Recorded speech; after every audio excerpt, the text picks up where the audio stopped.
Bonjour et bienvenue sur Non Limite Sécu, le podcast francophone hebdomadaire dédié à la cybersécurité.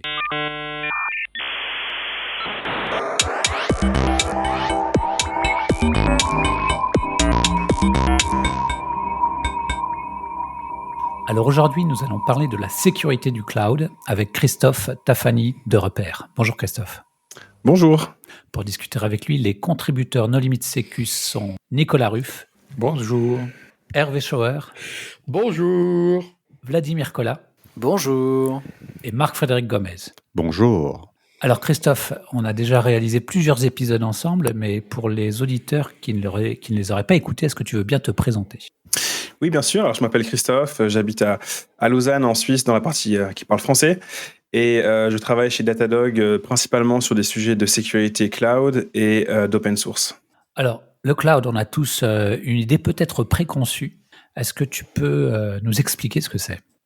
Oui, c'est une très bonne intro parce que c'est vrai que ça veut dire beaucoup de choses. Alors, il y a principalement trois modèles de services dans le cloud. Le premier, ça va être l'infrastructure en tant que service, où on va utiliser un fournisseur pour nous démarrer des machines virtuelles, des réseaux. Et donc, en fait, on abstrait juste la couche physique.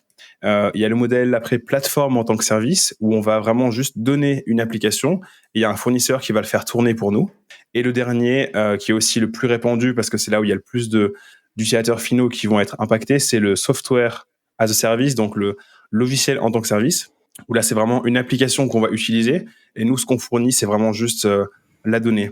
Et donc, en fait, ce qui change entre ces différents modèles, c'est vraiment le niveau d'abstraction et puis qu'est-ce que le fournisseur va devoir faire par rapport aux clients qui utilisent ces applications.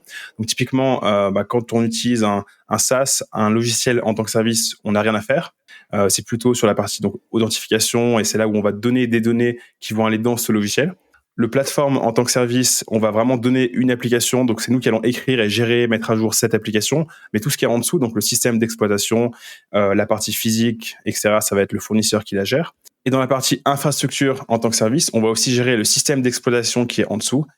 Et dans tous les cas, il y a quand même une couche d'abstraction qui fait qu'on n'a pas typiquement à devoir aller brancher des serveurs nous-mêmes. Et en matière de sécurité, qu'est-ce qui change des environnements traditionnels ? Alors, ce qui change principalement, c'est le fait que le cloud est globalement géré par des API, les API des fournisseurs, comme l'API d'Amazon Web Services, la console, qui sont toutes exposées sur Internet. Ce qui fait qu'en fait, si on a les bons identifiants, on peut plus ou moins accéder à n'importe quel environnement cloud. Ce qui est un changement de paradigme assez fort, parce que si on y pense à un environnement plutôt traditionnel, on va avoir un réseau d'administration ou peut-être on a un hyperviseur. Et donc, même s'il y a quelque chose qui est mal configuré, typiquement, on n'a pas des attaquants qui sont en continu en train d'essayer de taper dedans. Donc, c'est ça un petit peu qui fait la phrase un petit peu buzzword, l'identité et la nouvelle frontière. C'est que vraiment, quand on a les bons identifiants, on peut attaquer l'API de AWS, de Azure, de Google Cloud et finalement accéder à tout ce qui est stocké dedans. Mais c'est un peu le principe du Zero Trust Network, non ? C'est que comme l'accès physique au réseau n'est plus une condition d'accès à l'infrastructure, du coup, il faut blinder au niveau identité plutôt que blinder au niveau des attachements réseau. Oui, c'est ça. Justement, la phrase un petit peu buzzword que l'identité et la nouvelle frontière, c'est quelque chose qui est très utilisé dans la philosophie Zero Trust, où vu qu'on peut plus se baser sur d'où est-ce que les gens viennent dans le réseau, depuis quelles IP, il faut qu'on se base sur une identité. Et du coup, vu que c'est la seule chose qu'on utilise, il faut qu'elle soit très forte, il faut qu'il y ait de l'authentification à plusieurs facteurs, etc., etc. Ça, c'est pour les parties un peu plus négatives. Et pour les parties positives, il y a aussi le fait que on a des API, on a des rapports sur qu'est-ce qu'on paye aux fournisseurs de cloud. Ça veut dire qu'on a aussi des bonnes opportunités d'avoir un inventaire qui reste toujours à jour. Parce que plutôt que de devoir demander à des gens de mettre leur serveur dans une spreadsheet, on peut nous-mêmes taper dans les API, lister nos machines virtuelles, qu'est-ce qu'on a comme stockage, qui utilise quoi. Et donc, ça donne aussi une très bonne opportunité de visibilité par rapport à des environnements où on pourrait avoir quelqu'un qui branche son Raspberry Pi dans un placard. Ouais, je me permets de modérer le propos parce qu'en fait, pour les grandes entreprises qui ont des très gros tenants cloud, avec plein d'organisations, c'est vite le bordel où tu as des dizaines, voire centaines de sous-organisations et c'est très très compliqué de retrouver quoi appartient à qui et d'organiser tout ça. C'est quoi un tenant ? C'est une espèce de cloisonnement logique de ton environnement. Amazon, c'est account, le terme c'est account, et Azure, Microsoft Azure, ça va plutôt être tenant, mais ça revient à peu près au même. C'est en gros une espèce d'ensemble logique de tes différentes ressources. C'est souvent lié aussi à la facturation. Ouais, ça, si c'est intéressant, c'est quelque chose qui change typiquement selon les fournisseurs. Donc, dans AWS, comme tu dis, c'est plutôt les comptes, mais il y a aussi les organisations. Dans Azure, il y a les tenants, mais il y a aussi les souscriptions. On peut même grouper ensemble plusieurs souscriptions dans des groupes de gestion. Et dans Google Cloud, c'est plutôt le concept de projet. Donc, c'est aussi intéressant d'essayer de voir les différents regroupements qui est possible entre les différents clouds et puis quel niveau de séparation ils amènent entre des environnements. Typiquement, entre deux comptes AWS, typiquement, la séparation est très forte. Alors que peut-être qu'entre deux groupes de ressources sur Azure, il n'y a pas une séparation aussi forte, alors qu'il y a quelque chose de beaucoup plus fort dans un tenant Azure, où même toutes les identités deviennent séparées. Oui, enfin, on peut peut-être citer la faille Big Bang qui est un petit d'actualité en ce moment, où Microsoft a un concept dans son cloud qui est d'autoriser tous les... Ils ont un groupe d'authentification qui représente tous les Azure Active Directory, qui chez d'autres fournisseurs de cloud s'appelle par exemple All Authenticated Users. Et donc, du coup, tu peux quand même autoriser de l'authentification dans ton tenant Azure depuis un autre tenant à partir du moment où les deux sont des produits, enfin, sont des clients Microsoft, quoi. Puis ça amène une très bonne question qu'on aurait peut-être dû traiter dans l'intro, c'est quand on parle de sécurité cloud, est-ce qu'on parle des choses qui sont de la responsabilité du client ou des choses qui sont de la responsabilité du fournisseur? Et les deux sont valides, c'est juste que c'est deux perspectives différentes. D'un côté, on va traiter qu'est-ce que moi, en tant qu'utilisateur de AWS, par exemple, je vais mal faire ou je vais bien faire pour sécuriser mon environnement. Et d'un autre côté, on va parler des vulnérabilités que AWS ou Azure ou GCP eux-mêmes ont eu dans le passé dans leur plateforme et qui ont pu causer des potentiels dommages à leurs clients. Donc, ces deux axes sont valides. C'est vrai qu'aujourd'hui, on va peut-être plus se concentrer sur la partie client, parce que c'est ça qui est plus actionnable, mais il y a aussi cette partie, les vulnérabilités dans les fournisseurs eux-mêmes, qui est très intéressante. Et il y a un projet qui a été lancé en juin 2022, qui s'appelle Cloud VulnDB, qui cherche à en fait faire un inventaire de toutes les vulnérabilités qui ont été trouvées et reportées dans les fournisseurs de cloud, puisque ceux-ci ne les publient pas eux-mêmes, généralement. Ils publient pas parce que tu peux pas avoir de CVE assigné à une faille dans un fournisseur de cloud. Enfin, tu peux avoir une CVE assignée dans Kubernetes ou dans un logiciel comme ça, mais par principe même des CVE, il faut que ce soit un code commit identifiable, qu'il y ait des gens qui puissent tourner la version d'avant, etc. Ce qui n'est pas le cas sur un service cloud type SaaS, quoi. Même sans parler forcément de CVE, qui effectivement fait déjà référence à de l'applicatif, il y a quand même une marge d'amélioration pour que quand il y ait des vulnérabilités qui sont reportées, les fournisseurs eux-mêmes puissent publier quelque chose qui explique à leurs clients, voilà, c'est ça qui a été trouvé, voici comment on l'a investigué, voici l'impact. C'est vrai qu'aujourd'hui, c'est quelque chose qui est plutôt fait par les gens qui rapportent les vulnérabilités. Et donc, l'idée de ce projet Cloud VulnDB, c'était de pouvoir centraliser ça, qu'on puisse avoir une vue centrale de, tiens, quelles sont les vulnérabilités qui ont été découvertes et reportées sur AWS cette année, ou sur Azure, ou sur Google Cloud. Pardon ? C'est une des difficultés qu'il y a pour les entreprises quand ils contractualisent auprès des fournisseurs cloud, c'est réellement quel type de visibilité ils vont avoir sur le patch management, les vulnérabilités, sachant que ces briques, on a beau dire qu'elles sont publiques, on n'y a pas accès. Et on n'est jamais au courant de est-ce qu'on utilise telle version, par exemple si on prend le cas d'Azure d'Active Directory, si sur AWS on est sur d'autres types de techno, on dépend totalement de leur volonté à communiquer. Et quand on les écoute, aujourd'hui, à moins que que l'information d'entre vous l'ait, mais on n'a pas beaucoup de rapports de clients qui ont réussi à avoir des vrais dédommagements, parce que se faire rembourser son débarquement mensuel, ouais, super, mais quand on a une perte de 4 millions d'euros, c'est pas, on parle pas de, voilà, c'est de plusieurs millions d'euros, c'est pas en remboursant les 3 000 ou 5 000 euros ou 10 000 euros d'hébergement mensuel que ça va permettre de résoudre le sujet. Oui, mais quand tu prends un cloud public comme ceux qu'on a cités, c'est normal, c'est une boîte noire. Enfin, je veux dire, si tu as besoin... AWS, tu as quand même pas mal de boîtes du CAC 40 qui sont présentes. Hein. Non, mais je parle pas des clients, je parle de ceux qui font ce choix-là. C'est une boîte noire. S'ils veulent savoir exactement comment ça marche, ils font du cloud privé, ils font pas ces trois grands fournisseurs-là, non? Ou peut-être il y a un truc que j'ai pas compris.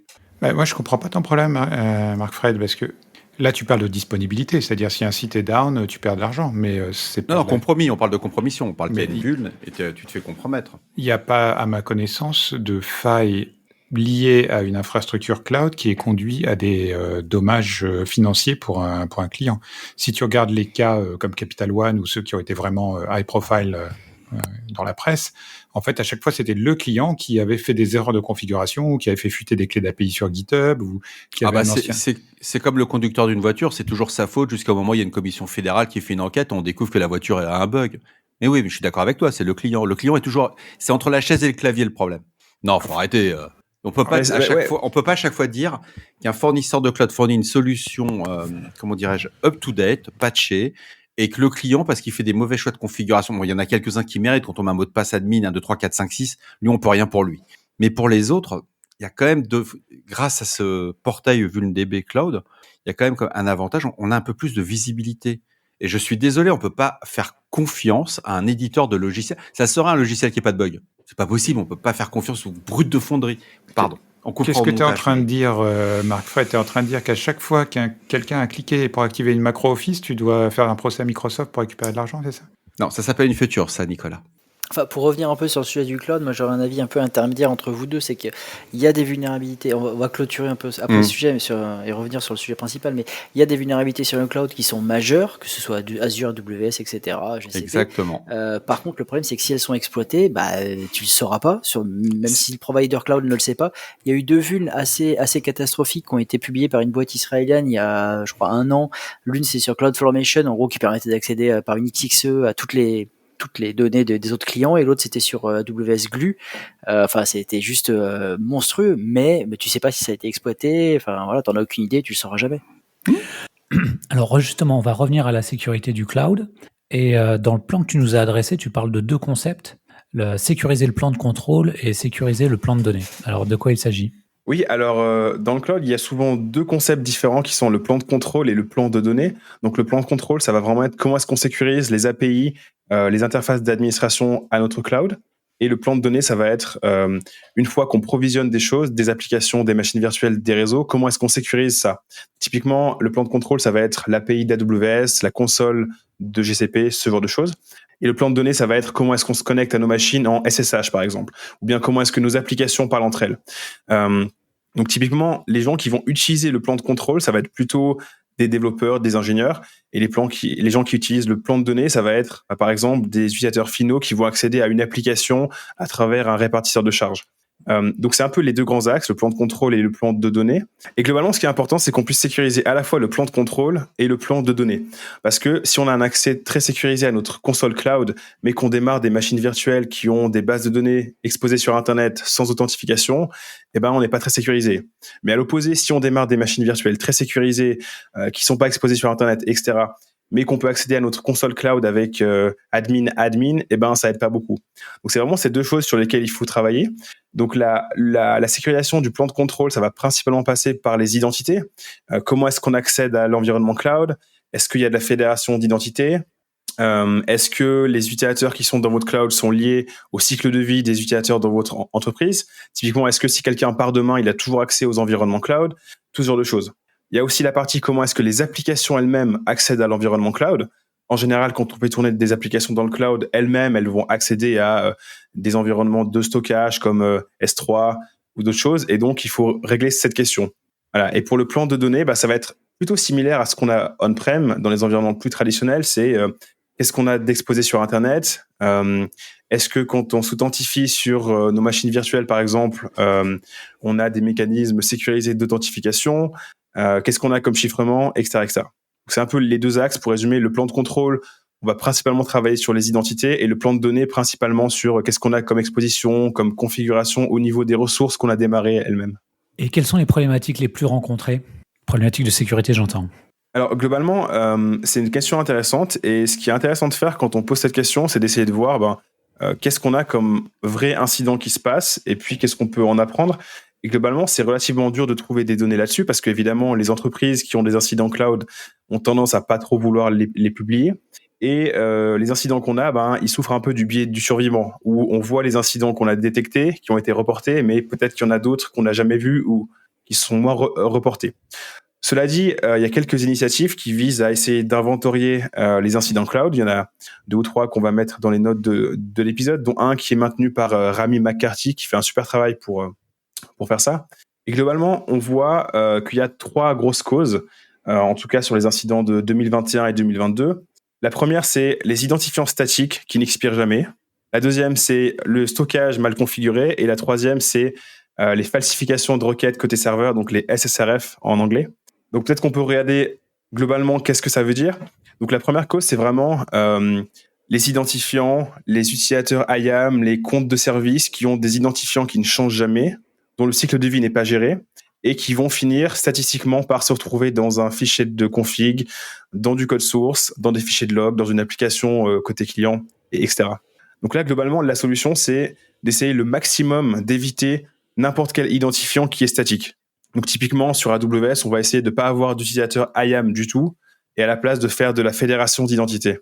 Nicolas, tu voulais réagir ? Oui, parce qu'en fait, il y a beaucoup de gens qui font correctement la sécurité des utilisateurs, justement avec du second facteur, des mots de passe robustes, etc.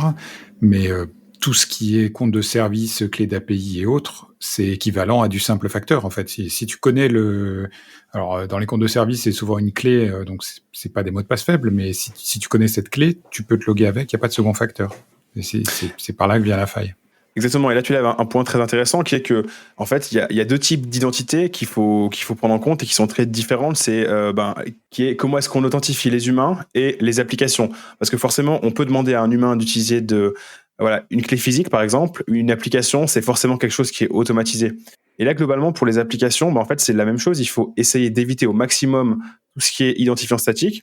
Et ce qui est bien, c'est qu'en fait, il y a des moyens de le faire, et c'est souvent des moyens plus sécurisés et plus faciles. Donc typiquement, quand on va lancer une application, que ce soit sur une machine virtuelle, dans un conteneur Kubernetes, dans différents services que les différents clouds proposent, il y a quasiment toujours un moyen d'assigner dynamiquement une identité à cette application, de manière à ce qu'elle puisse communiquer de manière sécurisée avec l'environnement cloud, sans avoir d'identifiant en fait qui est en dur dans sa configuration ou bien dans son environnement. Et donc, ça va se passer comment ? C'est quel mécanisme qui permet de réaliser cette authentification ? Alors, le nom globalement qui existe chez les 3 gros fournisseurs cloud, c'est le service de métadonnées d'instance. C'est un mécanisme où, en fait, l'application a un rôle qui lui est assigné et au runtime, elle va pouvoir appeler une URL précise qui est une URL locale du type 169.254, etc. et récupérer des identifiants qui ont une validité temporaire. Et avec ça, en fait, elle a directement les permissions dont elle a besoin dans l'environnement cloud. Ce qui fait que d'un point de vue opérationnel, on n'a pas besoin de gérer comment est-ce qu'on injecte les identifiants, comment est-ce qu'on les fait tourner, comment est-ce qu'on les révoque. Et d'un point de vue sécurité, ça veut dire que même quand nos identifiants vont se retrouver quelque part où ils ne devraient pas être, ça a une validité peut-être de 15 minutes ou 30 minutes. Et comment le serveur qui attribue ce jeton ou cette identité sait que c'est la bonne machine ? Ça se base sur l'IP, c'est... Non, alors globalement, c'est un mécanisme c'est un peu une boîte noire, mais c'est quelque chose que le fournisseur cloud fournit. C'est-à-dire qu'en fait, c'est une IP locale, donc vraiment link local, et donc ça sort pas de la machine en fait. Et c'est au niveau de l'hyperviseur ou de cette manière-là qui va savoir, on sait que ça vient de cette machine virtuelle, de cette workload, de ce conteneur, et donc qui doit avoir cette identité basée sur la configuration. Oui, complètement. L'identité de la machine, en fait, elle est gérée par l'hyperviseur et il n'y a pas de système externe. Enfin, on n'a pas besoin de faire confiance à ce qui tourne à l'intérieur de la machine, quoi. Voilà. Et donc, la deuxième cause ? Voilà. Et donc la deuxième cause, alors c'est pas très nouveau. Si on avait fait cet épisode en 2016, on aurait probablement la même chose. Mais c'est donc les buckets S3, les compartiments S3, mais aussi maintenant ceux d'Azure et ceux de Google Cloud, qui sont mal sécurisés. Donc, typiquement, ça va être des compartiments de stockage qui sont exposés de manière publique sur Internet, ou soit en lecture seule, soit aussi des fois en écriture. Il y a eu un cas, par exemple, où c'était un bucket S3 qui avait du code JavaScript dedans et des gens qui ont réécrit par-dessus pour injecter du malware dans les navigateurs. Là, globalement, la cause, c'est que historiquement, il y a des configurations qui sont un petit peu complexes. Donc, par exemple, sur AWS, il y a beaucoup de moyens différents de rendre un bucket public et une terminologie qui était trompeuse. Donc, comme disait Nicolas avant, quand on donne un accès en lecture à Authenticated Users Only sur un bucket S3, on peut penser que c'est seulement les gens dans notre compte AWS, mais en fait, c'est n'importe qui sur Internet qui est authentifié sur AWS. Donc, c'est des choses qui, historiquement, ont fait beaucoup de mal, qui maintenant commencent à être de mieux en mieux, mais il y a toujours un historique qui reste et puis qui va sûrement être là pour encore quelques années. Et donc la troisième cause, le SSRF. Et donc la troisième cause, c'est justement ça qui était la cause de beaucoup d'incidents assez connus comme celui de Capital One. Et donc là, on revient sur le concept du service de métadonnées d'instance dont on parlait avant. Et donc l'idée, c'est qu'en fait, quand on a une application qui a un rôle, elle peut justement appeler ce service et avoir des identifiants pour ce rôle. Le problème, c'est que si la machine est compromise ou si on peut avoir une vulnérabilité applicative de type SSRF, on peut faire des requêtes nous-mêmes en tant que l'application, et donc l'attaquant peut justement récupérer des identifiants cloud pour cette application, ce qui est très facile à exploiter et globalement fait beaucoup de mal. Donc on va mettre en lien des ressources qui montrent qu'en 2021 et en 2022, il y a beaucoup d'incidents qui sont liés à ça. Il y a beaucoup de reports sur HackerOne qui parlent de ça aussi. Et donc là, globalement, le problème, c'est que c'est un protocole qui n'est pas sécurisé par défaut. Donc il y a des moyens de mettre ça en œuvre de manière plus sécurisée. Sur AWS, ça s'appelle la version 2 du service de métadonnées d'instance, mais c'est pas activé par défaut. Donc dans une étude qu'on a faite fin 2022 avec Datadog, on a vu qu'il y avait à peu près plus que 90% des instances EC2 sur AWS qui n'avaient pas ce paramètre qui rendait la chose plus sécurisée. Sur Google Cloud, a priori, c'est sécurisé par défaut. Et sur Azure, je suis pas sûr. Nicolas, tu veux rajouter quelque chose ? Oui, en fait, tu peux préciser que le mécanisme qui ajoute la sécurité, c'est en fait de rajouter un header HTTP. Donc, si tu as le contrôle de l'application, s'il y a une faille dans l'application et que tu peux lui faire émettre des requêtes HTTP vers des URL arbitraires, en théorie, tu es vulnérable à SSRF, mais très rarement, tu as le contrôle de l'application au point où tu peux ajouter des headers HTTP supplémentaires, des entêtes HTTP, puisqu'on fait l'épisode en français. Et donc, à ce moment-là, normalement, dans 99% des cas, la faille est corrigée. Après, il y a quelques cas, comme les injections de retour à la ligne, par exemple, qui permettent éventuellement d'ajouter des entêtes HTTP à des requêtes. Mais bon, là, c'est pour le last mile. Comment on dit en français ? Le dernier kilomètre ? Les mal. C'est vrai, et ça c'est vrai sur Google Cloud. Sur AWS, c'est un protocole orienté session qui va encore plus loin, c'est-à-dire qu'il faut d'abord demander un token et ensuite le fournir dans chaque requête qu'on fait pour récupérer les identifiants. Donc même dans le cas où il y aurait de l'injection de header, ça va être plus sécurisé. Il y a quand même quelque chose qu'il faut qu'on discute, c'est aussi le fait que ça c'est bien contre les vulnérabilités applicatives de type SSRF, mais si l'application ou la machine est entièrement compromise, par design, l'attaquant va avoir les mêmes accès à l'environnement cloud que l'application. Donc, typiquement, dans le cas du hack de Capital One, l'application avait accès en lecture à des buckets S3 qui étaient dans le compte. Donc, l'attaquant, forcément, a pu lire toutes les données qu'il y avait dans ce bucket S3. Et ça, c'est par design, on ne peut pas faire grand-chose autre que de s'assurer que les applications qui tournent aient les permissions minimales par rapport à ce qu'elles ont besoin de faire.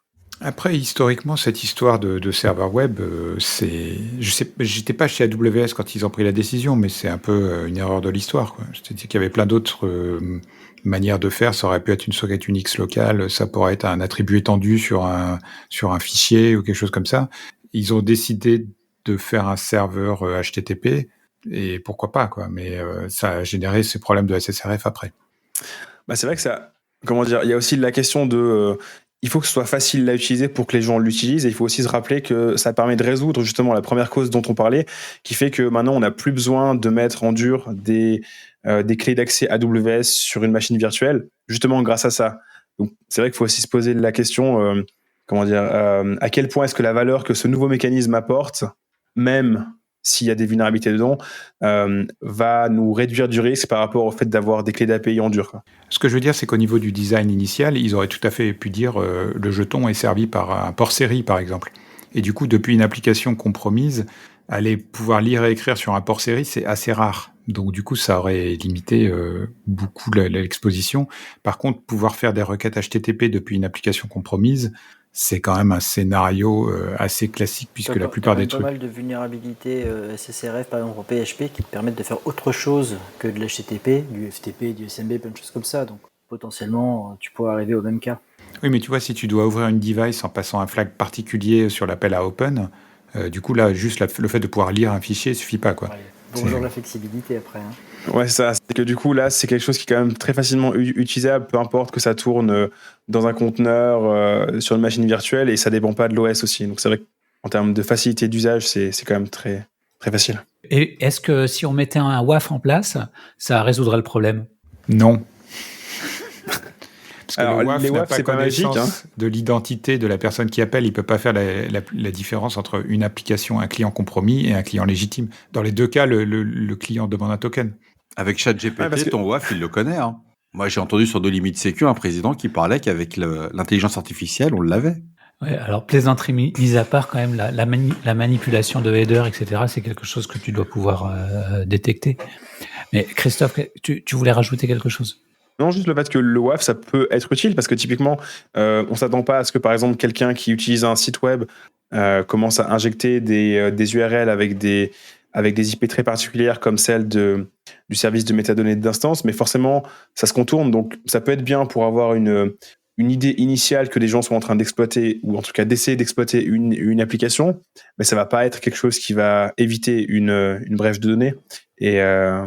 Et globalement, ça va forcément avoir des défauts positifs et puis des défauts négatifs. Donc, c'est peut-être une pièce du puzzle, mais c'est sûrement pas la solution. Je crois que Johan proposait de mettre un WAF devant le metadata server et pas devant l'application web.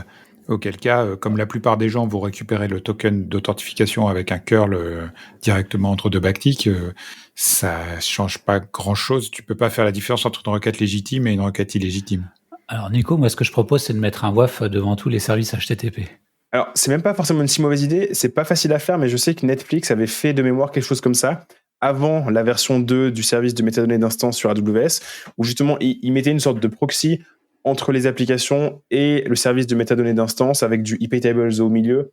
Mais bon, ça reste quelque chose de plutôt complexe. Et de nos jours, il faut bien mieux activer la version 2 du service de métadonnées d'instance, par exemple, sur AWS. C'est beaucoup plus pratique et ça va causer beaucoup moins de problèmes en production.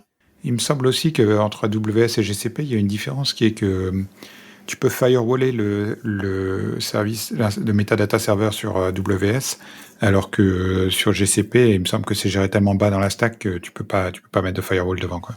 Alors, est-ce que tu parles dans les environnements de conteneurs en particulier ou de manière générale? J'avoue que j'utilise beaucoup plus les conteneurs que des instances type machine virtuelle, mais je crois que c'est le cas de manière générale, mais j'avoue que ça se vérifierait. D'accord. Parce que typiquement sur AWS, et c'est peut-être le cas aussi sur d'autres environnements, quand tu fais tourner des conteneurs sur un Kubernetes managé, par défaut, les conteneurs peuvent accéder aux rôles et donc aux identifiants des nœuds sur lesquels ils tournent, ce qui pose tout un tas de problèmes. Et donc là, auquel cas, effectivement, la recommandation d'AWS, c'est soit de bloquer ça au niveau de l'OS, ce qui n'est pas très pratique quand on est dans un environnement en conteneur, soit d'appliquer des politiques réseau au niveau de Kubernetes pour bloquer ça. Et alors, après ces problèmes, comment les fournisseurs de ces grands clouds publics nous proposent des solutions? Alors, c'est une très bonne question. Globalement, ce qu'ils font depuis plusieurs années, c'est qu'ils essayent de faire en sorte que, par défaut, quand on crée des ressources, ce soit plus compliqué de se tirer une balle dans le pied. Donc, typiquement, sur AWS, maintenant, il y a des mécanismes pour faire en sorte qu'on ne puisse pas créer de bucket S3 public, même si on veut, et tout ce genre de choses. Donc, globalement, l'idée que tout le monde est en train de pousser, c'est que secure by default, donc par défaut, quand on fait quelque chose, c'est sécurisé sans qu'on ait besoin de penser à d'autres choses en plus, et qu'on ait des garde-fous pour que si on essaie d'appliquer une configuration qui n'est pas sécurisée, on ait quelque chose qui nous le dise ou bien qui nous le bloque. Donc, en termes de détection, on peut mentionner le scanning d'infrastructure as code. On a un épisode No Limit Sécu dessus. Et en termes de prévention, il y a différents mécanismes qui existent. Par exemple, sur AWS, les service control policies, les politiques de contrôle des services qui permettent de bloquer certaines actions dangereuses. Sur Google Cloud, il y a des équivalents avec les politiques d'organisation et sur Azure aussi. Donc voilà, c'est un petit peu ce mix de secure by default et puis d'avoir des garde-fous à la fois de détection et de prévention pour quand on fait quelque chose qui va être dangereux. Ok, est-ce que tu voudrais apporter le mot de la fin? Oui, alors on est en 2023, on n'a pas encore parlé de ChatGPT. Est-ce qu'il y a un sujet sur ChatGPT dans la sécurité du cloud? Pas chez les clouds italiens, en tout cas.